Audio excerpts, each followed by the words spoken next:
Welcome to all of you watching from around the world, my millions of fans, or maybe dozens, if that. Welcome to From Broken to Worlds, where I try to train my old, busted, broken up body into something that resembles Highland Games Tour that can qualify for the 2027 World Masters Highland Games Championship. Welcome for the ride. As you can see, I'm doing my reverse deadlifts. And there'll be a little change coming with my deadlifts. I'm going to go back to doing regular deadlifts, but I'll be alternating between the regular deadlifts and the reverse deadlifts. But I am making a bit of a change further than that, in that my deadlifts will be 2 inches higher than what I've been doing previous. Be like I'm on blocks. I'll be on the safeties as you see now, but it'll be 2 inches higher. The reason for that is my back feels great, but I'm getting close to my in-season training right now, so I don't want to risk injuring myself at this point. I'll be able to make myself a little stronger, but I'm not going to make myself a whole ton much stronger by the time my season comes around. So I'm just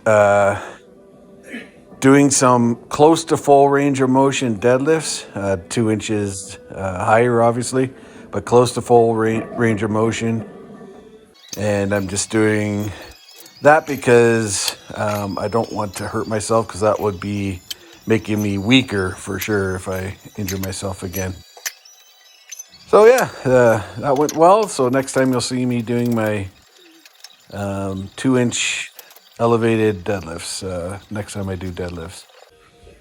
So my shoulder presses, as you know, I'm doing shoulder press every workout now, and I've dropped my bench press.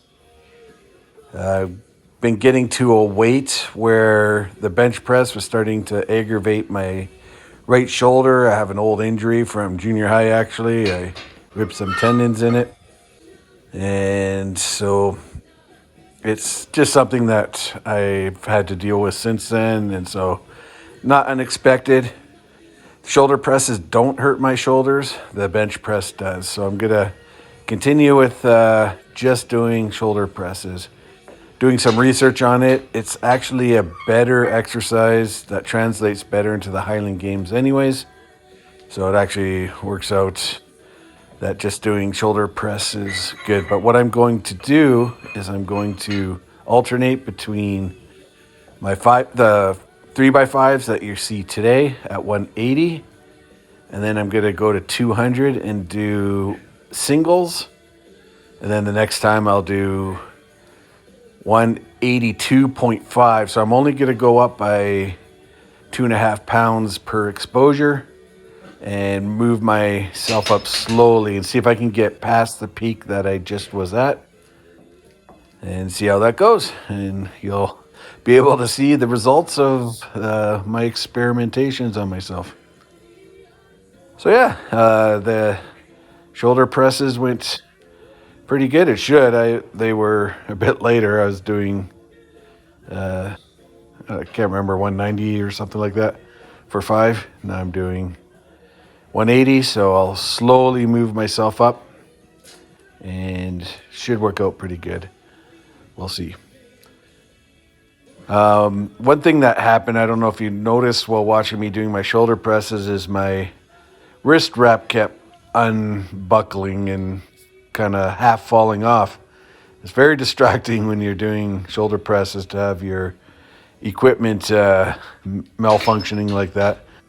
So as a review, if you're listening to that, do not buy the Bells of Steel wrist wraps, because this is actually the second time I've replaced it, and I had the same problem last time with it. I think the Velcro that they use is not aggressive enough, and so it ends up kind of wearing out. When you first get them, they're fine, but pretty soon after, they tend to not work as well. So look elsewhere. I love Bells of Steel. I have lots of their stuff. They're an awesome company, but that's just one thing that they make that's Not the greatest. And speaking of not the greatest, here's my chin-ups.